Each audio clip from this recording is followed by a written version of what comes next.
Hello everybody and welcome back to The Turning Point. Bortoleto signs for Sauber, Bottas gets the boot and Hamilton is having a horrible time. And that's not just because Max Verstappen can win the championship at the Las Vegas Grand Prix weekend. There is a lot to talk about and we're going to jump straight into it, talking about the big driver transfer news that we've had in the last week, in that Gabriel Bortoleto has signed for the Stake Sauber team for the 2025 season and will go in alongside Nico Hülkenberg on a multi-year deal. And I think it's been coming. You know, Valtteri Bottas was pretty much in that seat a few weeks ago, but over the last 2-3 weeks, it has been the fact that Gabriel Bortoleto has been talked about more and more. Franco Colapinto was also linked to that seat. And it started to feel like Stake Sauber have leaned more towards getting a rookie, and they've picked Gabriel Bortoleto as the rookie that they would like to have. They've nabbed them from McLaren. He is now fully outside of the McLaren team, or at least by the end of the season, he'll be outside of the McLaren team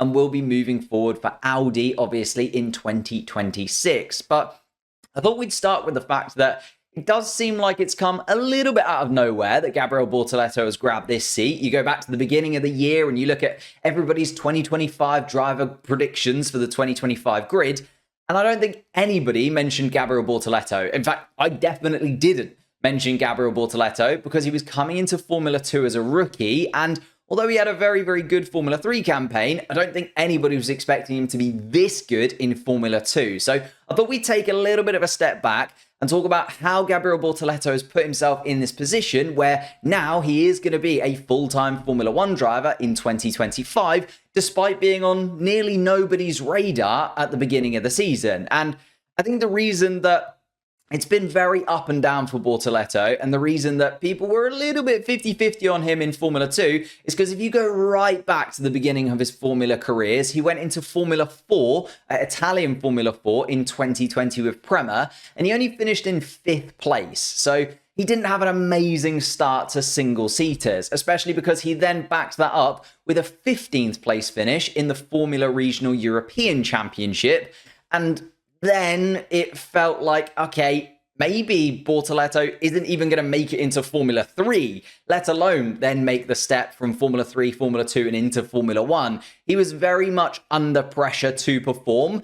And even when he was under pressure to perform, he only managed a 6th place finish the following year. It felt like he just was one of those drivers that wasn't going to quite make it. He was very, very talented. He showed bits and pieces in Sparks. Obviously, he'd made the step from karting to single-seaters, which is by no means an easy thing to do. And a lot of drivers, you know, get to that level and can't progress any further. It felt like Bortoleto might end up being one of those. And then suddenly, he just seemed to click into gear. I don't think we can talk about him in the same respects as Charles Leclerc and Max Verstappen or George Russell. You know, you talk about those drivers that just consistently won everything all the way through. Gabriel Bortoleto, it took him a few years to get into things, but he did manage to make that step up into Formula 3 for the 2023 season, and he was sublime. It was almost like a bit of a shock how good he'd become seemingly overnight between 2022 and 2023. With Trident, he went on to win the championship in his rookie year by just being incredibly consistent. And I think that's one of the real key features that a lot of Formula 1 teams seem to be looking for at the moment. It isn't those individual brilliant performances.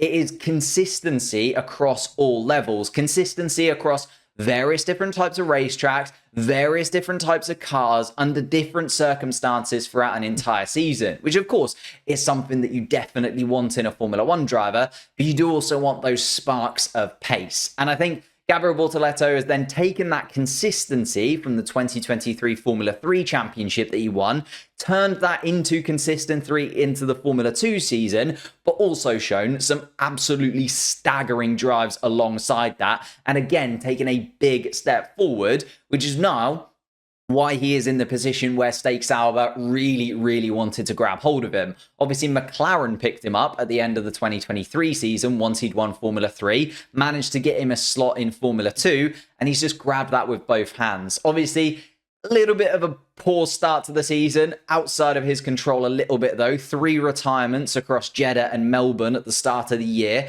but only's been outside of the points in 2 of the next 18 races. Again, just displaying that consistency that he seems to be able to have inside the car. And I think that's the thing that's grabbed the headlines and grabbed the attention. Then you put in place like Monza, where he went from last to first, and you go, okay, yeah, he can do it on a consistent basis across lots of different tracks in cars that he isn't used to. He's a rookie again in Formula 2 and is leading the championship once again as a rookie in Formula 2. Almost those comparisons to Oscar Piastri there, where Piastri just went Formula 3, won it, Formula 2, won it. Obviously, Bortoleto hasn't won the championship yet, but is getting ever closer to doing it and has shown those sparks. Like, the fact that he's won those feature races at the Red Bull Ring and that absolutely incredible drive in Monza. If you haven't seen the Formula 2 race in Monza, just go and watch it. It's an absolute masterclass from Bortoleto. Literally starts at the back of the pack and manages to win the race. Ridiculousness considering he is a Formula 2 rookie. And again, there were so many experienced drivers in front of him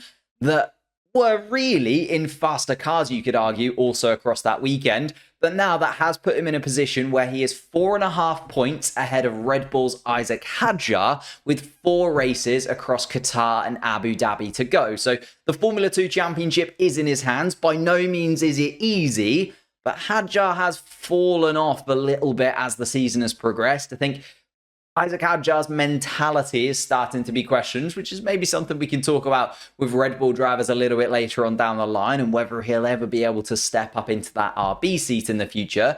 But for now, it's clear that Gabriel Bortoleto massively impressed everybody across the Formula 2 grid, and also really impressed McLaren, not just in terms of his Formula 2 outings, but also in the simulator, which I think is another sort of cap towards getting a driver onto the Formula 1 grid. I think nowadays, even if you perform at an incredible high level in Formula 2, you have to have those connections to a big team, and you have to have shown that you can do it in the simulator too, because he was ridiculously quick in the McLaren simulator. He's done a lot of work for the Formula 1 McLaren team in the simulator this season.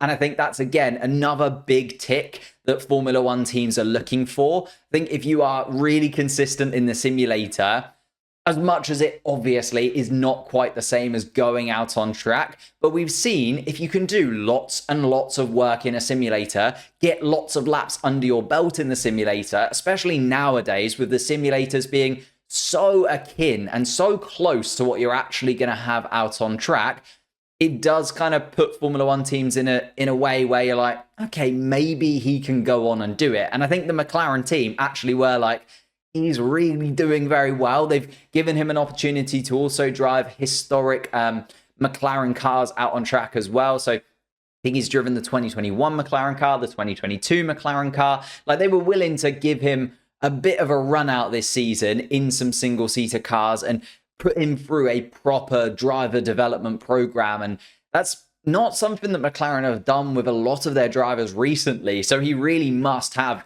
sort of put Andrea Stella in a really good position. And I think Andrea Stella talked really highly of Gabriel Bortoleto and the fact that he was doing so well for the team. It's just the fact that obviously Lando Norris and Oscar Piastri are both signed up until the end of 2026. They're both incredibly young. Oscar Piastri's only a couple of seasons through his Formula 1 career. So there just isn't a spot for Bortoleto to slot into at McLaren. And I don't want it to be one of those things where he is a little bit of a lost talent because McLaren just hoard him. So I'm kind of happy that he is going over to the Stake Sauber team. I'm a little bit nervous because he is the kind of one driver that the McLaren team have got right now, unless you count Pato O'Ward, and I don't think the McLaren team would ever put Pato O'Ward into their McLaren car. I suppose at least because the McLaren car is getting more competitive and at times has been the best car this season, the McLaren team could probably persuade somebody else to take that slot if Lando Norris did end up going somewhere else, or if Oscar Piastri was nabbed by another team. I think having Gabriel Bortoleto would have been a really good backup for the Formula 1 team moving forwards.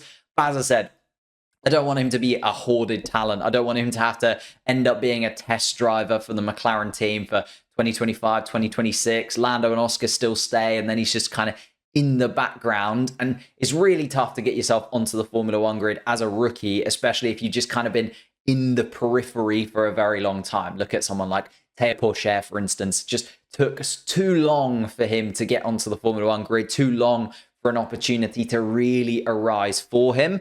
And of course, there's no way of knowing that Gabriel Bortoleto is going to be really good. As I said, he's got that experience in the simulator in the McLaren car. And if, you look at the likes of Ollie Behrman, for instance, who's had a ridiculous amount of time running in the Ferrari simulator. You look at Liam Lawson, who's been running in the RB simulator for the last few seasons. You look at Colapinto, who's had an entire season running in the Williams simulator. All of those guys, even though they're rookies, have come in throughout the course of this season and shown that you can jump straight into a Formula One car. And if you've got the confidence and if you can really get the car underneath you to just work like it would be in the simulator and you can get it set up just right for you, you can be really, really quick. Obviously, all of those guys have done incredibly well. All of them have picked up points. We've seen Behrman pick up points in a Ferrari and in a Haas. We've seen Liam Lawson come into RB and be really, really quick compared to, Daniel Ricciardo, who was quite underwhelming. And we've seen Colapinto putting Alex Albon on his toes. So Gabriel Bortoleto, I think there's a lot of hype around rookies right now. There's a lot of positivity around rookies, which we'll talk about in a little bit more detail later on. But I think right now, Formula One teams want rookies to get into their car. And I think that's kind of what's played against Valtteri Bottas in all of this. I think we talk about it from Valtteri Bottas's perspective. I know that Sauber is technically swapping Bottas and Zhou for obviously Bortoleto and Nico Hülkenberg. And as much as I like Zhou, and I was a big supporter of Zhou in the first couple of seasons of his Formula One career, he just hasn't done enough this season and hasn't shown enough improvement over the course of his time in Formula One to really justify holding onto that seat. So I can understand completely why Zhou Guanyu wasn't even really in the conversation for that Stake Sauber seat. But Valtteri Bottas, it does feel like he's a little bit hard done by in all of this. Obviously, Sauber and Bottas had agreed terms. They'd supposedly got a contract in place. The deal was pretty much done. They just needed to sign the paperwork to say Valtteri Bottas is going to be alongside Nico Hülkenberg next year. And they just seem to have delayed that almost for a few months now. Valtteri Bottas was talking about, how the fact that deals were going well with the Stake Sauber team. They were getting towards a point where maybe he would be in the car next season. So 2-3 months ago now, we're looking more towards the summer break where Valtteri Bottas was obviously saying that it was out of his hands, but was saying that discussions are being had, deals are on the table, things are happening. But new team boss Matteo Binotto seems to have gone in a different direction. And even though that 2025 contract was there, Audi and the whole soon-to-be works Audi team obviously got together. And they thought, do we want Valtteri Bottas for another season? Or would we go for that young rookie raw talent? And I think the second half of the season has played into their mind quite a lot there. Well, I think there's two things that have kind of played into Valtteri Bottas losing his seat. I think one, as I just mentioned, other rookies doing an incredible job has kind of put Stake Sauber in a position where they're like, okay, other teams are gambling on rookies. Maybe going for a rookie isn't quite as bad as it feels like, because there was a time where rookies were having a pretty tough time of it in Formula One. You look at Nick De Vries, Logan Sargent, Zhou Guanyu, Nikita Mazepin, Mick Schumacher in recent seasons. They've all had pretty tough times in Formula One as rookie drivers. But then on the flip side, you have your Oscar Piastri, who's kind of the shining light of rookies coming into the sport. And now it does feel like we've got a lot of rookies coming onto the grid and really stepping up to the plate straight away.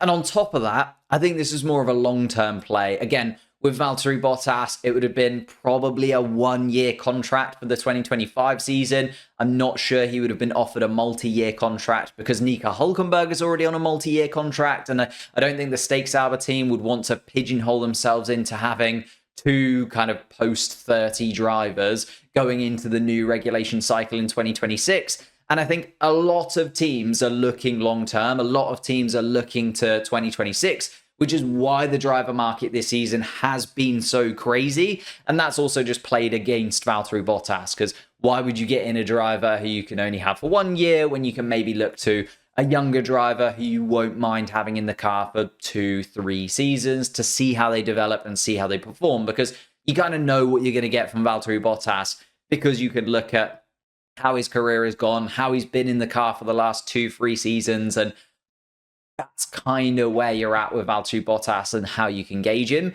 Obviously, going back to what I was saying about the youngsters coming in, Behrman and Kimi Antonelli have both obviously gained Formula 1 promotions, even though they haven't had the best of Formula 2 campaigns, just because they've been able to show the team on the simulator. And to be fair, towards the end of the season, they have started putting in more consistent drives. I mean, Kimi Antonelli put it in the wall in Monza, but apart from that, he's been okay when he's been in a Formula 2 car, and then he came back again in Mexico. Wasn't ridiculously quick, but was good enough. Obviously, Behrman, as I've talked about, has been really, really good in all of his drives for Haas. Obviously, really struggled in Brazil, but so did Nico Hülkenberg, so I don't think you can take too much away from Ollie Behrman and that drive that he had. But then you also look at the fact that Franco Colapinto has come in and scored points where Logan Sargent wasn't able to, and also the fact that Franco Colapinto's outperformed Alex Albon in the last few races, you could argue. I know it's been a really tough few races for Alex Albon, but Franco Colapinto doing that does, again, make you kind of think about it. And then Liam Lawson coming in, doing better than Daniel Ricciardo. You're like, okay, yeah, we can look at young drivers and maybe take a little bit of a risk on them. Bottas is aging out and he's not really on the rise anymore, which I think plays into that 2026 factor. And I think Max Verstappen even came out recently, and I've got the quote from him. He said, "If I was Sauber, I would have signed him already," meaning Gabriel Bortoleto, especially because that's the future. It's always good to get used to a team already for a year, make mistakes here and there, get integrated well, understand the car a bit. You always feel much more prepared and more comfortable when you start in 2026. And I think that's the biggest thing, right? Getting Gabriel Bortoleto in, you have him in the car for a 2025 season where there's absolutely no expectation on him, right? Bottas hasn't been able to score points in the Stake Sauber car this season. I don't even think Nico Hülkenberg, who's probably been outside of sort of maybe a couple of the top drivers in the top 4 teams, the best driver on the grid so far this year. Nico Hülkenberg is currently 10th in the driver's standings because of how good he's been able to be. Whereas, you know, Stake Sauber, the only team not to score points yet. Zhou Guanyu sitting in 21st place because of an 11th place finish that he got at Bahrain at the first race of the season. Valtteri Bottas's best finishes have been a couple of 13th places off the top of my head. Like, there is no expectation at all on Gabriel Bortoleto coming into next year, because we know that the Stake Sauber team and the Audi enterprise that is behind it are not looking at 2025. And even though they are absolutely dead and buried in the Constructors Championship, and they'll probably be in the exact same place next season, they won't be too bothered about it. Like, they have all of their eggs in the 2026 basket, and getting that Audi engine into the car. Once the 2026 regulations for the aerodynamics are released in January, you know that's going to be all they are focused on. So overall, I think it just played against Valtteri Bottas in a few different ways. And to be honest, would Bottas have wanted to stay?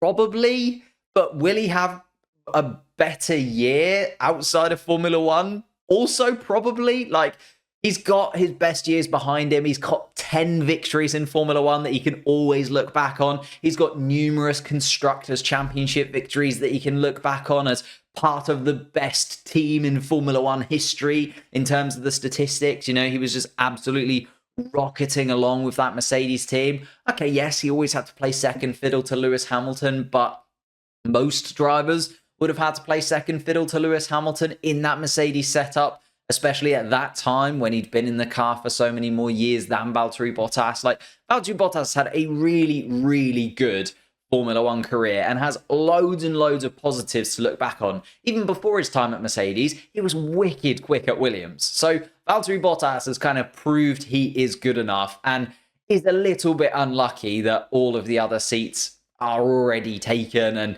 he didn't quite slot in anywhere else. He has talked about going in and being the Mercedes reserve for next season, which I think would be fun, you know, seeing him at various races here and there. But generally speaking, would he have wanted another year where he was in the absolute worst car on the Formula One grid with nothing to fight for? And even when he's having a really good weekend, he finishes 16th.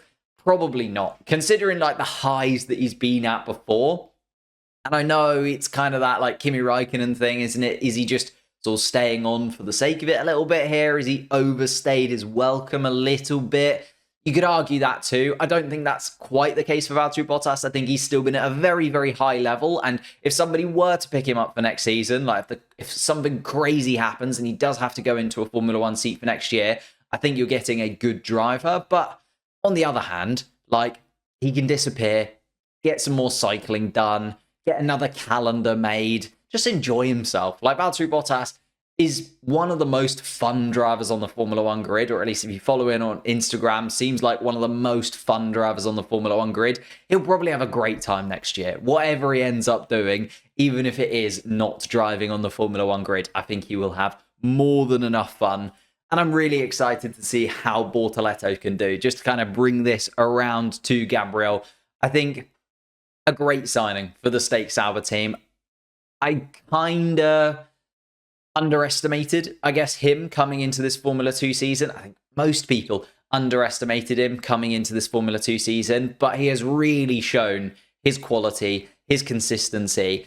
And it is just that question now of, okay, will Audi / Sauber be able to deliver a car for 2026 that is even in the middling kind of grounds of things? I'm not one of those people that thinks Audi are going to come in and be absolutely smashing it and fighting for victories in 2026. I think the first opportunity that Audi will actually have to win championships is probably 2030, when the next big regulation cycle happens. It's a little bit like when Mercedes came in. They had a season or two with Nico Rosberg, Michael Schumacher, where not a lot happened. Don't get me wrong, there were a few podiums here and there. They were definitely looking to move in the right direction, but they weren't the dominance that they had from 2014 onwards. I think if Audi is going to be anything like that, it'll follow that kind of same Mercedes mold, where it does take them a few years to hit the ground running, but I'm hoping that the Audi team can at least be competitive with that second rung of Formula One teams that we have right now. Your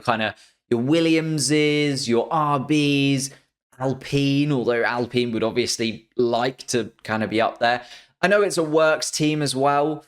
Alpine's a works team though, so what does that really say? Well, Alpine's no longer going to be a works team, so I think you're looking at that second rung of the ladder for the Audi team, and they want to be really, really competitive in that. Like, they should be knocking on the door of 6th, 7th place in the constructor standings for 2026, and then trying to progress from there. A little bit kind of Aston Martin-y, but a cycle behind, because obviously Aston Martin have now had a season or two in Formula One, and they're moving in the right direction, or seem to be moving in the right direction in 2023.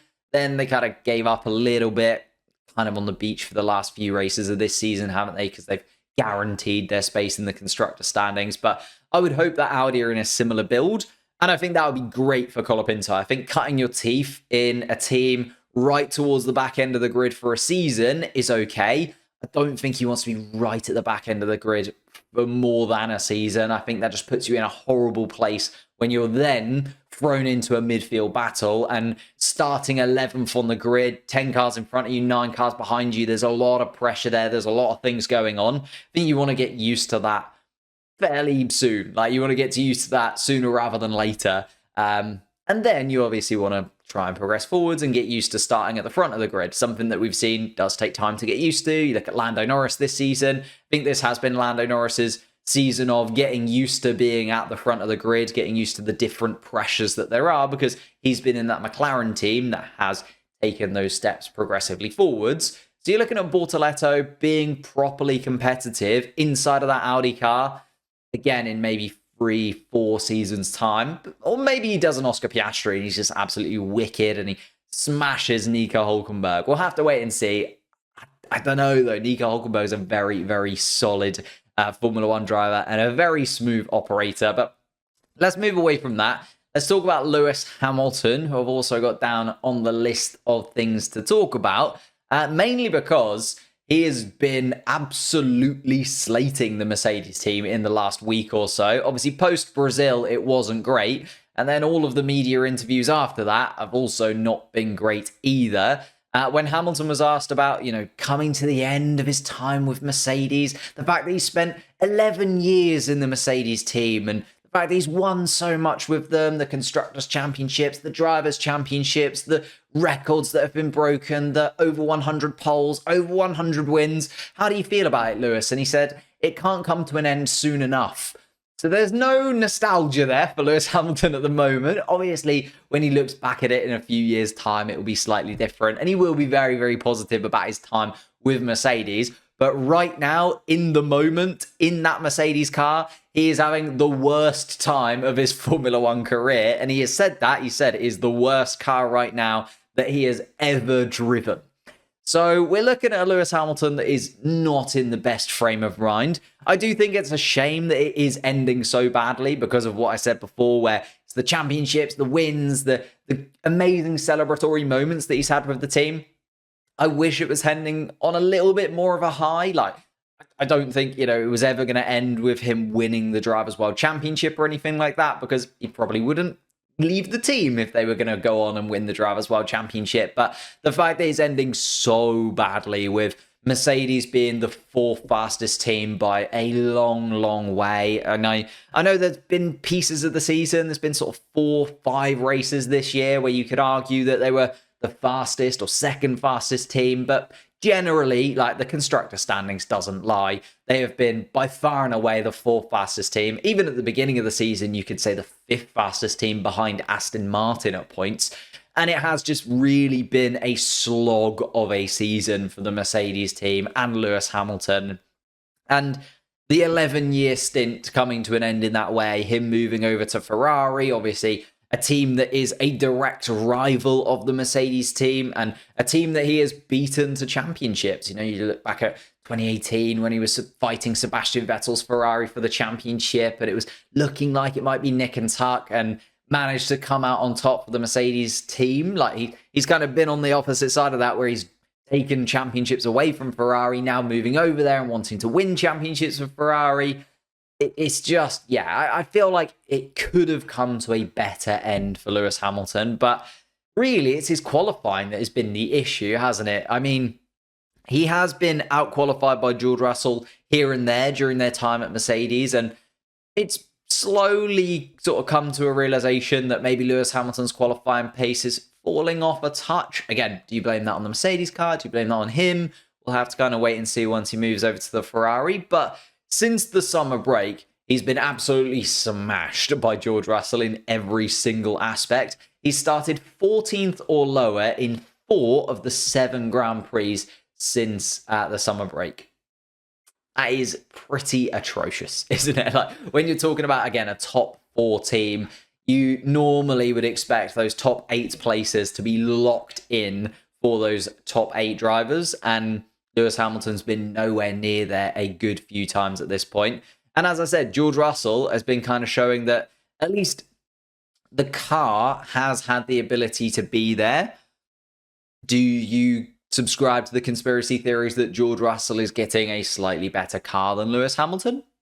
Maybe. Obviously, when you talk about George Russell having the better of it, and especially considering George Russell came into these final 6 races of the season behind Lewis Hamilton in the championship, which didn't seem like it should be the case. Obviously, it's no longer the case. George Russell is now 2 points ahead of Lewis Hamilton. I think Lewis Hamilton was pretty lucky to be ahead of George Russell in the standings anyway. Obviously, that win at Belgium was taken away from George Russell and handed to Lewis Hamilton. So there was a huge 25-point swing there.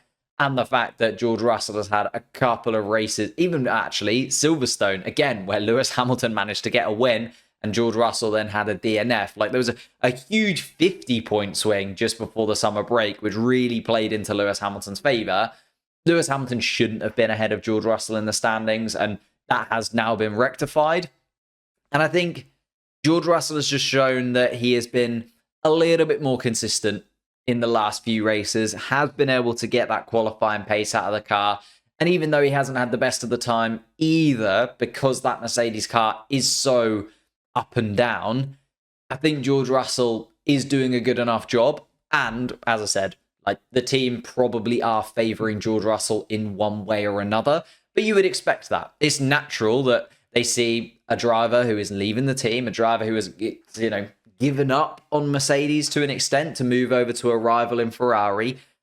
And maybe they see George Russell, the driver that they're putting their hopes on, the driver that does want to be the replacement for Lewis Hamilton for the future. And they're saying, well, yeah, we're going to give you the benefit of the doubt for the last 10 races of the season compared to a driver who is leaving us at the end of the season. And I think that makes sense. Understandably, Lewis Hamilton has been a little bit frustrated about that because Lewis Hamilton has been the main man at Mercedes for so long, but I don't really know what he was expecting, to be honest. And George Russell's been doing a good enough job outside of a couple of big crashes, which have kind of put Mercedes on the back foot for the last 3-4 races of the season.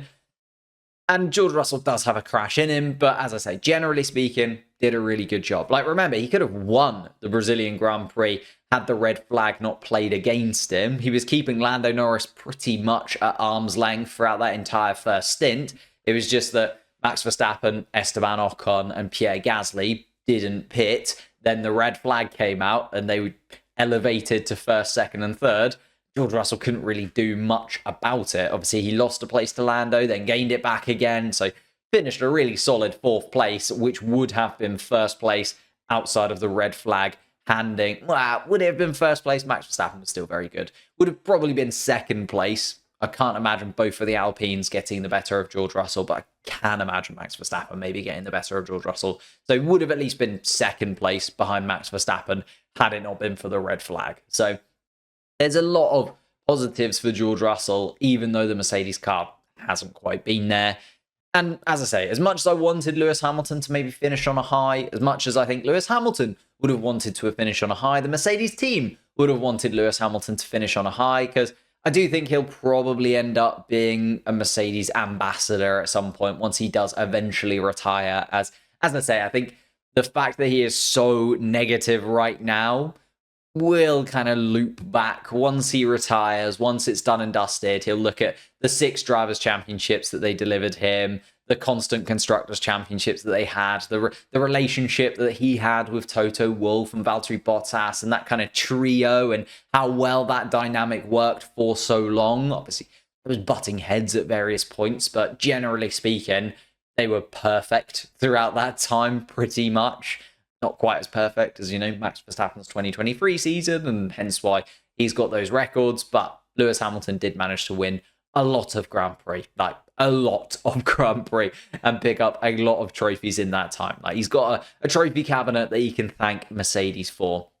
And he might not even win any Grand Prix at Ferrari. Maybe he comes to retiring, doesn't win anything at Ferrari, looks at his closet, he's got all the trophies from McLaren, all the trophies from Mercedes, maybe nothing from Ferrari, and then he'll think, yeah, maybe I should have treated Mercedes a little bit nicer right at the end there. But at least he's got a little bit to celebrate, I guess, at the end of the season. They at least stopped that win drought. Obviously, him winning every single season up until 2022 was not a good look for the Mercedes team and that 2022 car coming into this regulation cycle.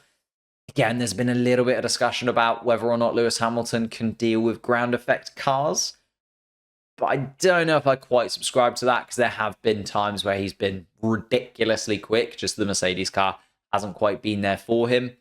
He did get that win at Silverstone. He did get the win in Belgium. I think that win in Silverstone was like the big high.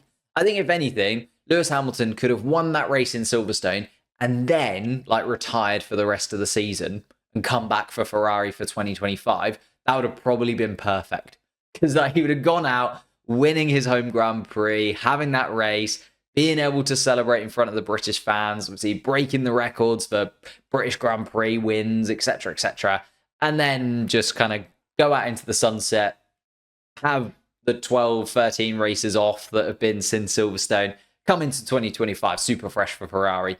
I think that would have been perfect for Lewis Hamilton. It's just he's had to slog through it, and obviously got 3 more Grand Prix. The There was a little bit of talking after Brazil because he said this is the worst car I've ever driven, and because he said he can't wait for the for this season to be over, that he might not be in the car for the last 3 weekends, but that got kiboshed very, very quickly by the Mercedes team. And he will definitely be in there for Vegas, Qatar, and Abu Dhabi. I just don't think he'll be in the best of moods, and will very much be looking forward to Christmas for this season, Lewis Hamilton.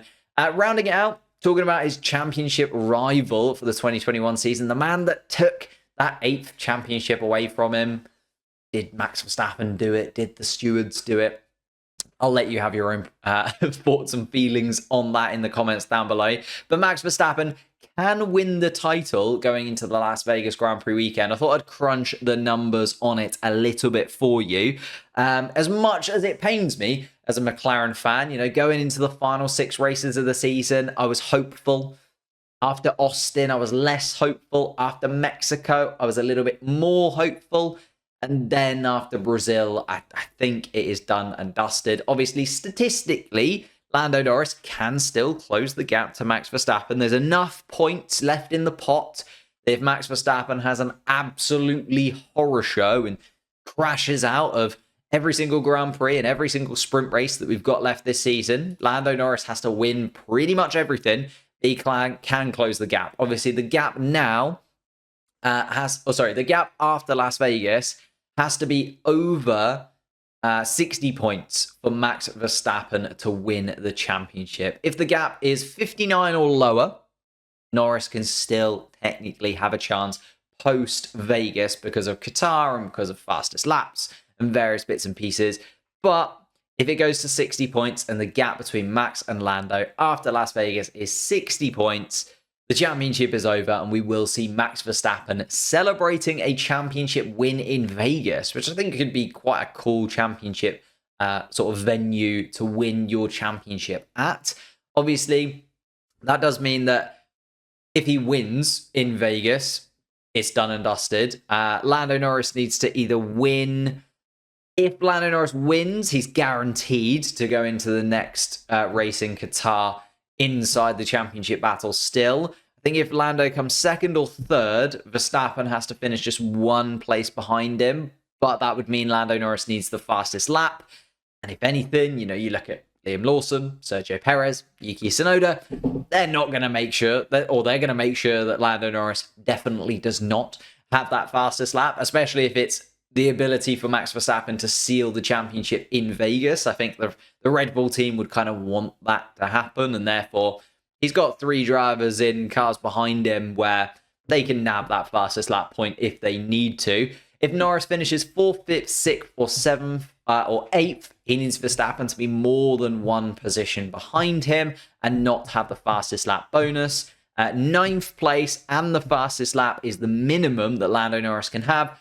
Only if Max Verstappen obviously doesn't get any points at all. So it's quite a tall order for Lando Norris to stay in the championship battle. He needs to outdo Max Verstappen by at least a position if he's running towards the top end of the grid, or a couple of positions if he's outside of the podium places, which is going to be a tough. Like, considering Max Verstappen has just been so consistent this season, it does create the possibility for Max Verstappen clinching the title again on a Saturday in Vegas and again on a Saturday in Qatar, now that I think about it, because obviously last season he managed to get the championship over the line during the Qatar sprint race, completely took the focus away from the fact that Oscar Piastri won that sprint race in Qatar, which, you know, as a McLaren fan, I was very happy about, but Max Verstappen had just sealed the championship, so understandably very celebratory.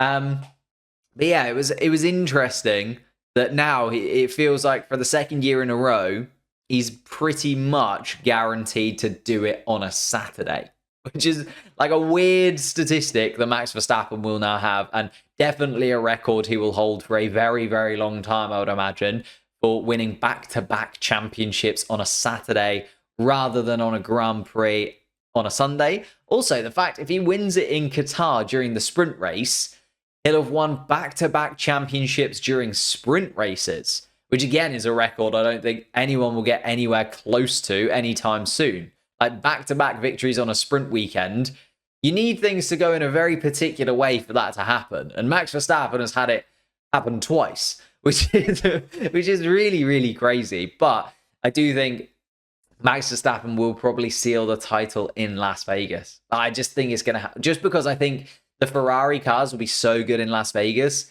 I think Charles Leclerc will probably win that race. Like if I was going to put money on a driver to win the Vegas Grand Prix, I would probably pick Charles Leclerc. Also considering how quick he was in Vegas last season. Carlos Sainz has been really good for Ferrari recently as well. The Ferrari car's looking really quick. I know that the McLaren in the dry was the better car in Brazil because of their new rear wing. Maybe that plays into their hands. Maybe Lando Norris will go on to win the Vegas Grand Prix, but the championship is over. Max Verstappen is going to seal it. I think Vegas or Qatar, I'd be amazed if it goes even into the Qatar Grand Prix. I'd be stunned if it goes down to Abu Dhabi. Like if it goes down to Abu Dhabi and somehow Lando Norris is within 26 points of Max Verstappen, I think all the stars would align and put your money on Lando Norris winning the championship, because that is just ridiculous if that is the case, considering how good Max Verstappen has been. But I'm going to round it out there. A little bit shorter of a podcast, obviously, between races this week. If you have enjoyed this, please leave a like on it if you're watching on YouTube. Remember, you can get this as an audio-only podcast. And even if you do watch these on YouTube, you could hit the link down below, follow the podcast on Spotify, maybe leave a 5-star rating, Apple Podcasts as well. It really does help me out massively. And you guys are just absolutely wonderful in the comments down below. Hit that like button, subscribe button, all that good stuff. As I said, Spotify, Apple Podcasts, Google Podcasts, wherever you listen to your podcast, just go and leave it a 5-star rating. Really does help me out. Thank you so much. And I will see you very, very soon.